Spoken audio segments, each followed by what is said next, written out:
sea viva y que pueda hacer obra para la cual tú la envías. Gracias, Señor, en el nombre de Jesús. Amén y amén. Personas comunes en manos de un Dios extraordinario. De todos es sabido, hermanos, a través de la palabra de Dios y a través de la experiencia humana, cómo Dios utiliza a personas comunes y corrientes para hacer su obra, para sus propósitos, para sus planes. De modo que cuando nosotros nos acercamos, mis hermanos, al Señor, debemos hacerlo con una sincera devoción a Él, sabiendo que Él es el Dios omnipotente, sabiendo que Él es el Dios que todo lo puede. No es un Dios que esté en una estampa, no es un Dios que esté en una escultura, sino que el Dios que nosotros tenemos, hermanos, es el creador de los cielos y de la tierra. A Él es que venimos a adorar nosotros en este día, en este lugar, para darle toda alabanza y toda exaltación que Él merece. Por eso nos acercamos a buena mañana a decirle: Padre, te doy la honra, te doy la gloria, porque tú eres el dueño de mi vida. Tú me tienes en pie hasta este momento y por eso te alabo y te exalto. Gloria y honra al nombre poderoso de Dios. Ese Dios maravilloso, hermanos, es capaz de hacer grandes cosas cuando su pueblo le cree. Eso es lo que pide de nosotros. No es que seamos importantes en nuestra humanidad, no es que seamos capaces por nosotros mismos, pero sí hemos entendido que tenemos al Creador de los cielos y de la tierra, y si Él está con nosotros, ¿quién podrá estar contra nosotros? Dice su palabra. En Él está nuestra confianza, en Él solamente descansamos nosotros en los momentos de adversidad, en los momentos de confusión. Ahí ponemos nuestra confianza y le decimos: Señor, aquí estoy. ¿Cuántos decimos amén en esta mañana? Dispuestos a seguir creyendo en el Dios Todopoderoso. Esta historia, hermanos, de Gedeón nos ilustra a nosotros el mover de Dios, el accionar de Dios en tiempos de dificultad. Porque cuando vienen las dificultades, hermanos, es allí cuando Dios se glorifica. Y por el contexto entendemos que hay momentos en los cuales las situaciones adversas son provocadas por la misma negligencia humana, como es el caso de los jueces. A través de lo que hemos visto hasta el día de hoy y el pasaje que nos ocupa, también nos damos cuenta que Israel seguía un ciclo vicioso, como se le ha dicho, que ellos pecaban delante de Dios y por lo tanto Dios permitía que sus enemigos vinieran y los atacaran. Luego ellos se sentían oprimidos y ellos clamaban por el auxilio de Dios.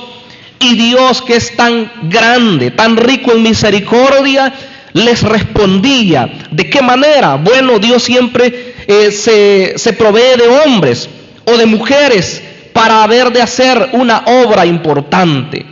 En este caso vemos que Él hizo por lo menos dos cosas. Dios, cuando ellos clamaron a su Dios, cuando los israelitas clamaron, Dios hace dos cosas.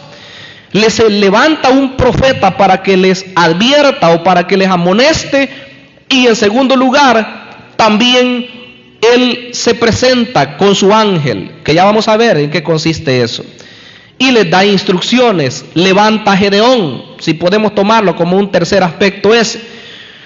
Pero ¿cuál es el contexto? Antes de entrar a eso, veamos, en esta parte introductoria, se dice que Israel hizo lo malo ante los ojos de Dios, y dice que Dios los vende en manos de los madianitas por 7 años. Oiga, ¿cuánto tiempo? Todo ese tiempo ellos estuvieron prácticamente esclavos, estaban bajo el dominio de ese pueblo extranjero, que si ponemos atención, este pueblo era también de sus vecinos. Eran descendientes del matrimonio entre Abraham y Setura, era uno de los hijos Los madianitas descienden de uno de esos hombres. Prácticamente eran vecinos, eran familiares con los israelitas, pero que al final pues se volvieron sus enemigos. Entonces, tal era la situación. Ahí estaban ellos, oprimidos, esclavos. Dice que sembraban los israelitas y en el tiempo de la siega, o sea, de cosechar todo, venían aquellos y les destruían todos sus cultivos. Como que alguien, ¿verdad? Hoy en estos días, por cierto, siembra su milpa, siembra su frijolar, siembra, cualquier cultivo. Pero cuando ya está a punto de ser cosechado, vienen, ¿verdad?, algunos enemigos y comienzan a cortarle todo aquello y a arruinárselo. Así les pasaba a ellos. Total que ahí estaban en esa situación. Se escondían, hacían cuevas, dice, cavernas, y ahí se ocultaban. Y si podían, ocultaban también el grano que ellos podían para comer. Recuerde que era una sociedad agrícola. Vivían de lo que ellos producían, de lo que ellos sembraban. Vivían de qué más, de sus ganados, ¿verdad? De la carne que producían, de la leche. No era industria como hoy, no era comercial como hoy. Claro, la agricultura siempre es importante, por supuesto. Pero así estaban ellos. Cuando eso ocurre, ellos claman a Dios. Y yo quiero que vea el versículo 6. De este modo empobrecía Israel en gran manera por causa de Madián. Y los hijos de Israel clamaron a Jehová. Ahí está la palabra clave. Clamaron a Jehová. Un pueblo, por rebelde que sea, por extraviado que esté, o una persona de manera individual, por rebelde que se haya portado, y esté en una condición terrible, en una condición que siente que ya no tiene salida, hay algo importante que debe de hacer. Y eso es lo que vemos en esta mañana y en este libro de los Jueces. Debe de clamar a Dios por misericordia. Incluso nosotros debemos de clamar por las personas que sabemos que están en sufrimiento, incluso a causa de sus mismos pecados. Debemos de clamar porque no tenemos un Dios que sea, hermanos, que se alegre con el sufrimiento de las personas, no, sino que tenemos un Dios que es muy grande en misericordia, y eso debemos entender y encarnar nosotros también a ese Dios misericordioso. No ser personas de juicio, sino personas que se apiadan y que oramos y que les hablamos a otras personas porque queremos que salgan de esa situación. ¿Cuánto lo vamos a hacer, hermanos? ¿Cuánto vamos a interceder por esas personas que están sufriendo a causa de su situación? Porque ellos clamaron a Jehová, ya no soportaban. Piense, ¿verdad? Un año, perdieron sus cultivos. El siguiente, posiblemente hoy sí, ¿verdad?, nos vaya bien. Vuelven a hacer todo de la misma manera. Pero al siguiente año les vuelven a hacer lo mismo. Y así venían ellos sufriendo. Estaban derrotados prácticamente. Si usted se fijó en la lectura, Gedeón, como que él es la voz de todo un pueblo, estaba pesimista. Y así se vuelve una persona cuando siente que las cosas ya no le salen bien, cuando siente que las cosas van de mal en peor, como se dice. Se vuelve pesimista y piensa que ya nadie le puede ayudar, e incluso culpa a otras personas de su fracaso muchas veces. Es aquí cuando ellos claman. El versículo 7 lo vuelve a enfatizar y dice: cuando los hijos de Israel clamaron a Jehová a causa de los madianitas. Aquí viene la respuesta. Jehová envió a los hijos de Israel un varón profeta, el cual les dijo: así ha dicho Jehová, Dios de Israel: yo os hice salir de Egipto y os saqué de la casa de servidumbre. En esto me quiero enfocar yo, en lo que Dios hizo, en la parte cuarta, porque siempre hemos dicho que estos mensajes tienen prácticamente 4 partes, ¿verdad? 1, decíamos, el pecado; 2, el juicio de Dios; 3, el clamor del pueblo; y 4, la respuesta de Dios. Nos interesa ver cómo Dios respondió al pueblo cuando clamó. Le levanta un profeta. Dios puede hacer lo mismo hoy en día, hermanos, y de hecho que lo hace en algunas oportunidades. ¿Qué es lo que pasa en el pueblo? Estamos acomodados muchas veces. Nos sentimos que somos suficientes. nos enfocamos solamente en otras cosas, menos en la búsqueda o en la adoración a nuestro Dios Todopoderoso. Pero Dios no se va a quedar de brazos cruzados y decir, tranquilo, ¿verdad? Los dejo así y que vayan por su rumbo y que vayan cada vez menguando. No, porque Dios tiene una iglesia que es poderosa. Él tiene una iglesia que es triunfante, no una iglesia inclencle, sino una iglesia que es fuerte, que es vigorosa, porque tiene el poder de Dios habitando en sí. Y esa iglesia tiene que seguir de la misma forma, hermanos, no menguar, sino avanzar cada día más. Pero cuando Él mira que nosotros nos descuidamos y comenzamos a hacer otras cosas, menos tratar de serle fieles a Él, abandonar todo lo que sea pecado y dejar todas aquellas malas expresiones que pudieran haber en nuestra boca, incluso palabras negativas, Él va a levantar a alguien. Y de hecho los levanta. Son los predicadores de hoy en día. Y si Él quiere usar a alguien con un mensaje de profecía, con el don de profecía, Él lo va a hacer para amonestarnos y para decirnos, no está bien lo que estás haciendo. Quiero que te levantes y quiero que te restaures, porque ya no quiero que estés en esa condición. Dios lo va a hacer. ¿Cuántos creen que Dios lo puede hacer? Y de hecho que lo está haciendo en diferentes lugares. Bendito sea el nombre de Dios. Aquí les habló claro y les dijo, yo soy Jehová. Así ha dicho Jehová, dijo, Dios de Israel. Yo hice esto con ustedes. Como quien dice, ya se olvidaron de dónde yo los saqué. Ya se olvidaron ustedes en el tiempo cuando no me conocían y en la condición como estaban. El borracho, por lo consiguiente, el que está en drogas, por lo consiguiente, el que estaba en una condición cualquiera que sea de pecado, que se recuerde cómo era antes de conocer a Cristo. Ahora, ¿cómo estamos hoy? Estamos mejor, pero ¿estamos haciendo lo que a Dios le agrada? Esa es la interrogante, porque por eso Dios envió este profeta y les dice, yo hice muchas cosas con ustedes, yo los traje de allá, yo los saqué y les dije a ustedes, al estar en esa tierra buena, no hagan alianzas con ellos, no se hagan lo mismo que ellos. Eso es lo que les está reclamando. No van a ser iguales que los amorreos, no los van a tolerar, no van a tener sus mismas prácticas. O sea, venimos de allá, venimos del mundo. Egipto es símbolo del mundo y allá nosotros estábamos.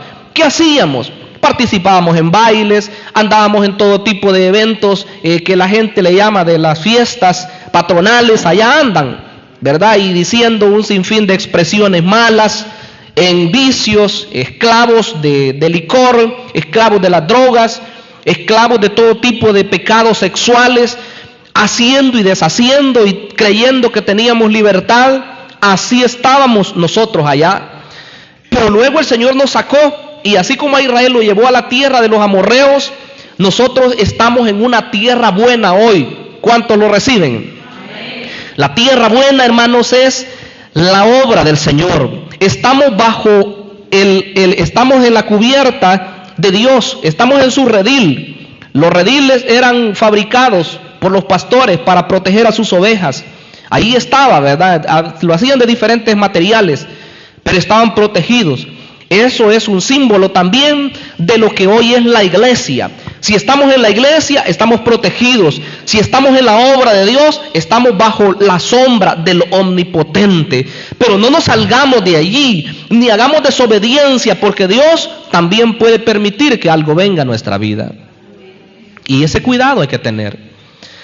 O si se sale, o si estando adentro practicamos la desobediencia o el pecado, cualquiera que sea, Dios nos va a corregir. Y yo creo que nadie aquí quiere ser corregido por Dios, ¿verdad? La disciplina cuando viene fuerte, hermanos, nos toca llorar, nos toca clamar a Dios y estar allí, ¿verdad? En una situación que nos frena el avance. No queremos estar así. Queremos estar en la bendición, queremos estar en ese momento del mover de Dios, pero ese mover lo podemos detener nosotros mismos cuando nosotros desobedecemos a Dios. Es así como estaban ellos. Y Dios les reclama y les dice eso. Pero lo segundo que Él hace es enviar a su ángel. que el ángel de Jehová es la misma manifestación de nuestro amado Señor Jesucristo. Y aunque muchos no lo quieran reconocer, pero en cada oportunidad que se aparece el ángel de Jehová, primero habla como de parte de Dios, pero luego habla Él, que Él es Dios, y lo podemos probar acá.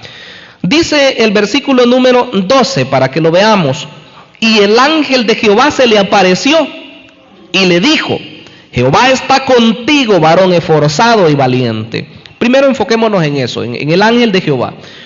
Le habla a Gedeón. Él estaba por ahí sacudiendo el trigo. Él estaba queriendo hacer algo bueno en favor de su pueblo, en favor de su familia, esconder ese trigo. Leía, pues, y se sabe por el contexto cultural, que todos esos trabajos, obviamente, que se hacen en colinas, en lugares donde el viento pueda venir fuerte para que todo eso pueda volar y el grano quede libre, ¿verdad? Así se hace cuando se hacen los trabajos en el campo, cuando se aporrea, se le dice hoy, ¿verdad?, a los diferentes tipos de cultivos. Pero él lo estaba haciendo en un lugar oculto. Ahí estaba porque no podía hacerlo a la luz del día. Pero el ángel se le aparece y le dice: Jehová está contigo, varón esforzado y valiente. Pero el 14 dice: y mirándole Jehová le dijo. Oigan, mirándole Jehová. Primero le dice él: Jehová está contigo, pero luego dice: mirándole Jehová. ¿Quién era el que estaba ahí? El ángel de Jehová.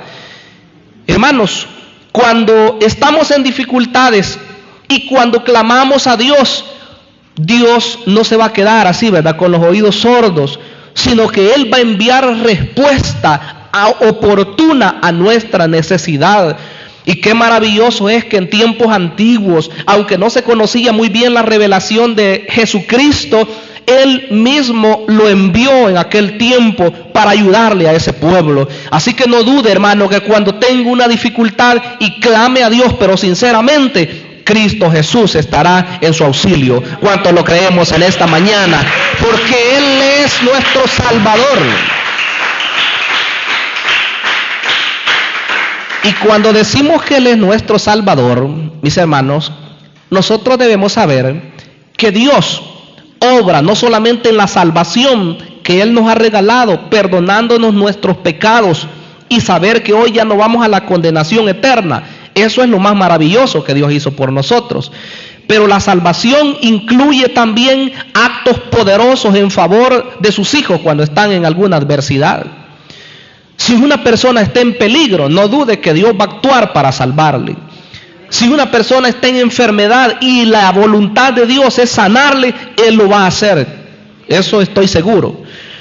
Y así en cualquier tipo de situación. Entonces, hermanos, envía su ángel.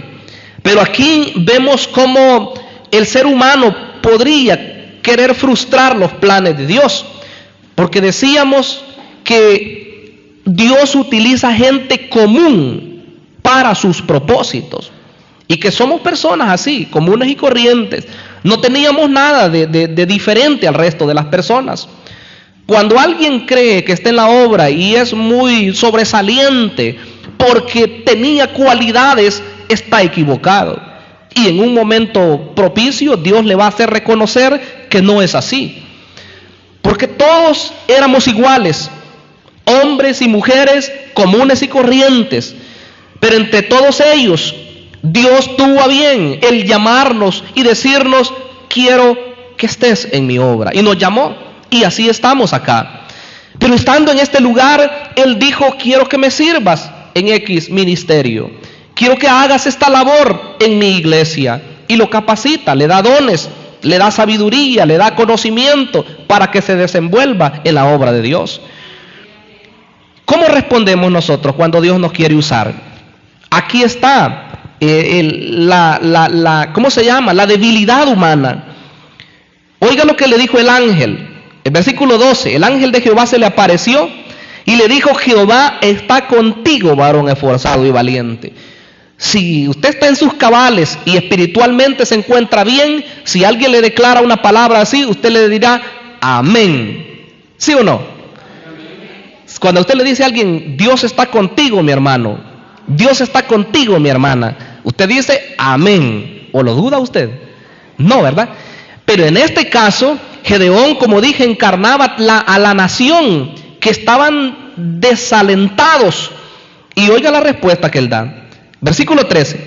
Y Gedeón respondió: Señor mío, si Jehová está con nosotros, ¿por qué nos ha sobrevenido todo esto? Oiga, 2 preguntas le hizo. ¿Y dónde están todas las maravillas que nuestros padres nos han contado, diciendo: no nos sacó Jehová de Egipto, y ahora Jehová nos ha desamparado y nos ha entregado en mano de los madianitas? Como quien dice: no lo creo. Jehová está contigo, varón esforzado y valiente. No lo creo. ¿Por qué? Porque él miraba la situación que estaban viviendo. Lo que no reconocía él era que era consecuencia del mismo pecado de la nación israelita. Lo mismo podría pasarnos hoy, que Dios no lo permita, ¿verdad? Que vayamos a caer en una situación en la cual las cosas no nos salgan bien y que todas las personas contra de nosotros y ellos prevalezcan. O sea, que el enemigo se salga con la suya, pues que Dios no lo permita. Pero así estaba este pueblo. Y él dice: Señor mío, si Jehová está con nosotros, ¿por qué nos ha sobrevenido todo esto? Como quien dice: yo no creo que Dios esté con nosotros, menos creo que Dios esté conmigo de manera personal, porque veo todo eso que está aconteciendo y nuestros padres nos han dicho que tú lo sacaste con brazo extendido de allá de Israel. Y él lo había hecho, hermanos.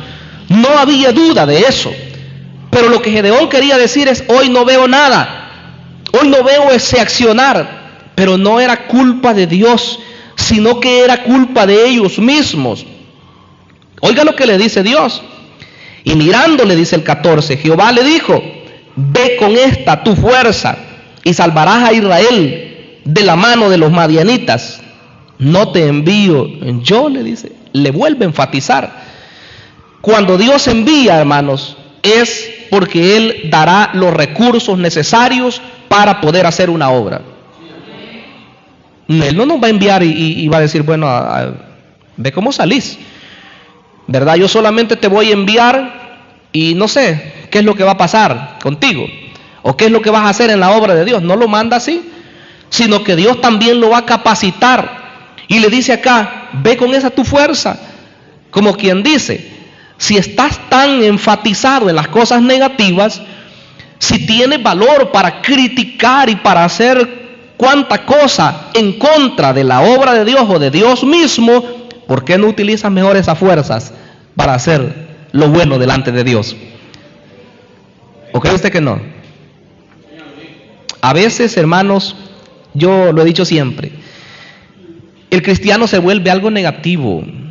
¿Han oído ustedes a alguien que hable negativamente? Yo creo que sí.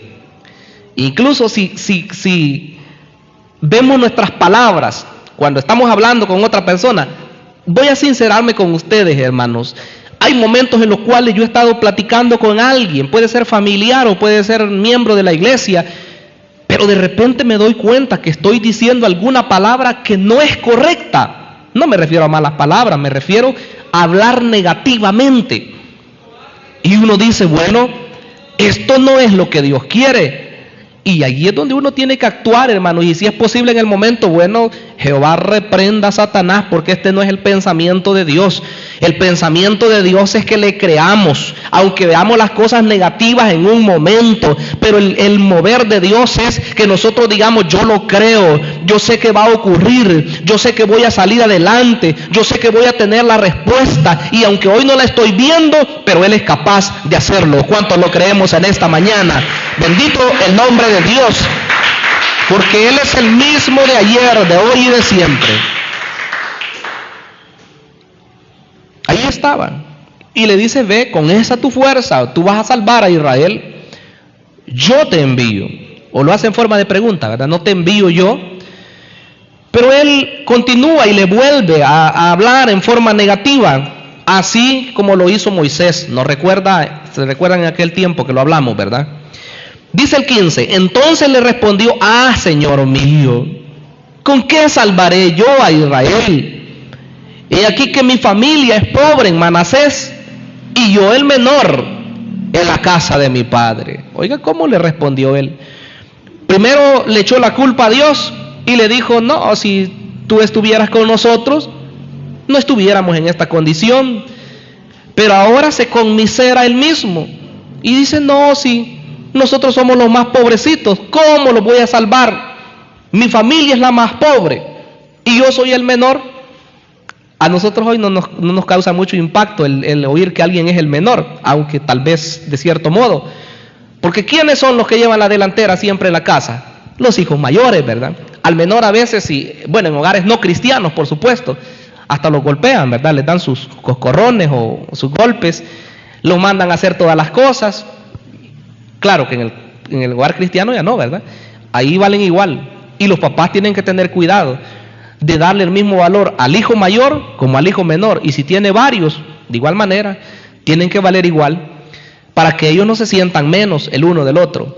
Pero en esta sociedad, hermanos, el hijo menor era el que hacía los trabajos más rústicos. Se cree que el hijo menor era el que llevaba el pastoreo de las ovejas, y aunque sí era un privilegio, pero básicamente eran los trabajos más rústicos, los trabajos como sin menos valor.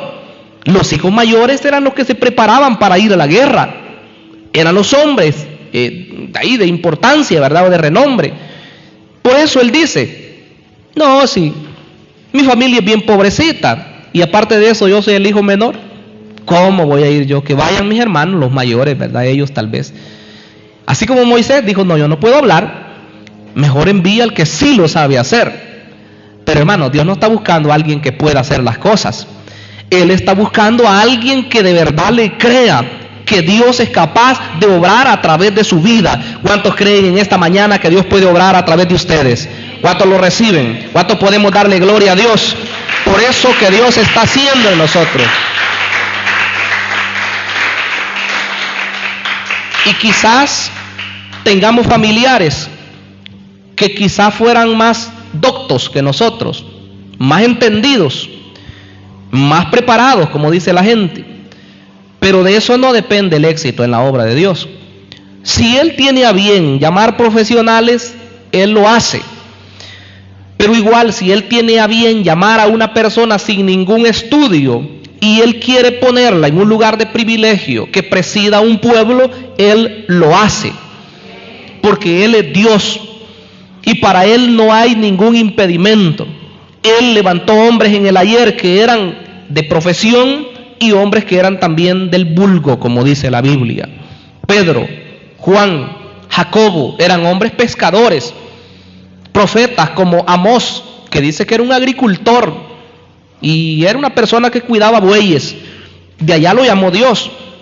¿Y por qué menciono esto? Gedeón era un campesino. Él estaba ahí cultivando también. Pero Dios quería hacer algo importante con él.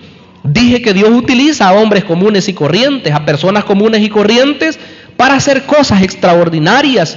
Porque aquí el grande no somos nosotros. Aunque tengamos privilegios de parte de Dios, no somos grandes. El único grande se llama Jehová, Dios de los ejércitos. Él debe recibir la alabanza y la gloria en esta mañana. Démosle todo el honor y toda la honra porque Él la merece solamente. Amén. Maravilloso. Él era un campesino, pero fue utilizado por Dios. No importa aunque fuera el menor. Jehová le respondió en el versículo 16. Jehová le dijo, ciertamente yo estaré contigo y derrotarás a los madianitas como a un solo hombre. Por si él no lo creía todavía. Los vas a derrotar como a un solo hombre. O sea, no va a ser tarea difícil, le quiere decir Dios.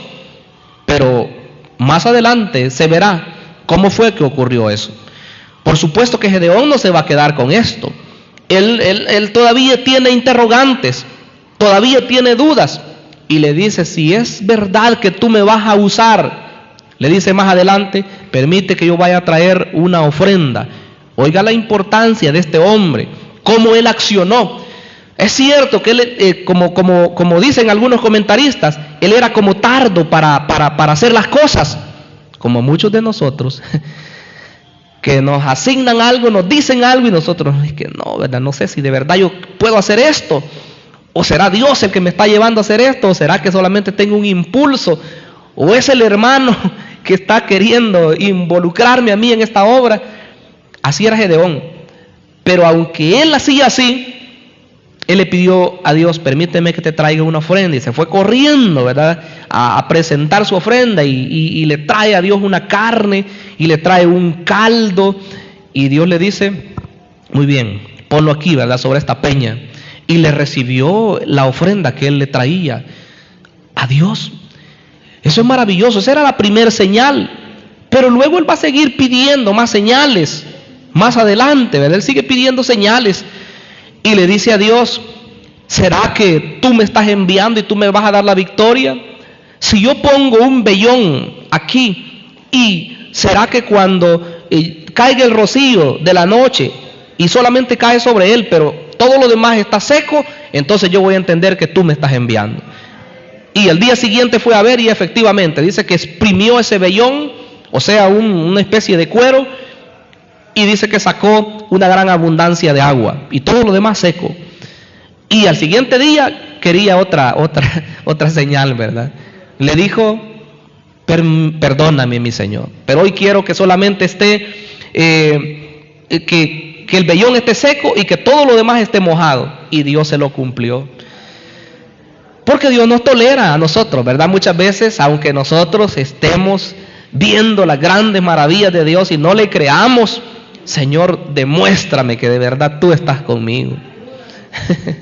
Demuéstrame que de verdad me vas a dar esa salida que tú me has prometido. Y Dios le está demostrando de diversas formas. Pero Dios es misericordioso y se lo mostró. Y así, ¿verdad? Total que en el siguiente capítulo, que será el mensaje de la tarde, allí vamos a ver cómo se logró esa victoria. No sin antes él seguir poniendo sus condiciones, porque así era Gedeón. Hay personas que dicen, hagamos un trato con Dios, digámosle, si tú me das tal cosa, yo voy a hacer esto otro. No es muy bueno hacer eso, yo no lo recomiendo, pero muchas personas lo hicieron en el tiempo bíblico, más que todo en el Antiguo Testamento. No es bueno porque a veces Dios le responde a usted con lo que le ha pedido y usted no contesta con lo que prometió. Así es. A veces le decimos a Dios, me voy a incluir, si me sacas de esta situación, yo te prometo que voy a hacer esto y esto y esto. Y en la mayoría de ocasiones no lo hacemos. Y hay una palabra para eso también, porque la Biblia dice que es mejor no prometer que prometer y no cumplir. Eso en aspectos generales de todo lo que a usted se le ocurra en este momento. Eso dice Dios. Entonces, hermanos, Dios utiliza a gente común y corriente para sus propósitos, para hacer cosas grandes. Debemos creer nosotros que si Él nos llama es con un propósito. Y si Él nos asigna una responsabilidad, Él nos va a dar las herramientas también para que la llevemos a cabo. Si nos dice, vas a predicar mi palabra, lo va a capacitar o la va a capacitar. Le va a dar las herramientas, le va a dar el poder de su Espíritu Santo y le va a dar el conocimiento necesario para que pueda llevar a cabo esa labor. Si lo va a convertir en una persona que evangeliza por todos lugares y que, si es posible, que hasta predica en las calles o lo hace de manera personal, Dios le va a dar palabra suficiente para que les hable a las personas. Si es en la alabanza, tal vez tenga una voz algo rara, pero conforme al ensayo y al ensayo, mire, Dios va a ir dando esa voz angelical, dice nuestro pastor general, ¿verdad? Voces que no muchos tenemos, voces les sabré decir. Nos pueden pasar acá al frente y podemos cantar, pero no lo vamos a hacer como los que de verdad Dios llama para que lo hagan así. Privilegio enorme que tienen mis hermanas, ¿verdad? Y hermanos que sirven en eso. Y así, hermanos, en cualquier otra función, Dios dará las herramientas necesarias para su obra. Si hablamos de términos generales, Dios nos ha dado aquí las herramientas necesarias, hermanos. No nos ha dejado. El hecho de tener esta casa es muestra de que Él provee y que Él no nos deja solos. No nos podemos volver, negativos y decir, Dios nos dejó solos, ¿verdad? Antes obraba, pero hoy ya no. No, hombre, sí. Esta es la señal de que Dios está con nosotros. Las personas que vienen y se convierten es señal de que Dios está con nosotros. Amén. Démosle gloria a Dios en esta mañana, hermanos. Gloria a Cristo Jesús. Amén. Gloria al Señor. Hemos hablado de este momento especial, ¿verdad? Cómo Dios obró a través de la dificultad que ellos tenían.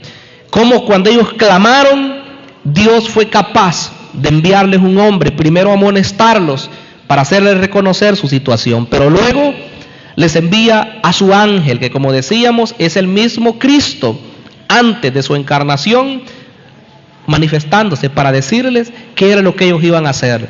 Levanta a este hombre Gedeón, y él, aunque pone excusas y excusas, pero luego él va a comenzar a reunir a todo el ejército para que puedan vencer. Y esa victoria, hermano, fue total, porque Dios no miente. Él cuando le dice voy a hacer esto, lo va a hacer, aunque nosotros al momento quizás estemos dudosos, pero Dios se va a glorificar y ahí va a ser fortalecida la fe de muchas personas. Este mensaje continuará en la tarde. Vamos a dar gracias a Dios, hermanos. Cerremos nuestros ojos y digámosle: amado Padre que estás en los cielos, te damos gloria, te damos honra, pues sabemos que tú, mi amado Dios, estás haciendo cosas maravillosas, cosas grandes en medio de tu pueblo, a través, Señor, de los momentos de dificultad es cuando tú te glorificas. A través de los momentos de adversidad es allí cuando tu mano poderosa se manifiesta más claramente. Señor eterno, nadie como tú en proezas, en hazañas, en milagros. Mi Dios amado, glorifíquese, siga haciendo obras en su pueblo. Y si nos llama, Señor, para hacer una labor, que nosotros podamos creer que es usted llamándonos para servir en su obra. Así como Gedeón fue levantado para libertar a Israel de la opresión madianita, que también nosotros creamos que tú nos envías para libertar a las personas de la esclavitud del pecado, de la esclavitud en que se encuentran, para libertarles, para que puedan clamar, para que puedan también invocar ese nombre que es por sobre todo nombre, el nombre tuyo, mi Señor Jesucristo. Gracias, Señor. Te damos todo el honor, te damos toda la gloria en esta mañana. Amén y amén.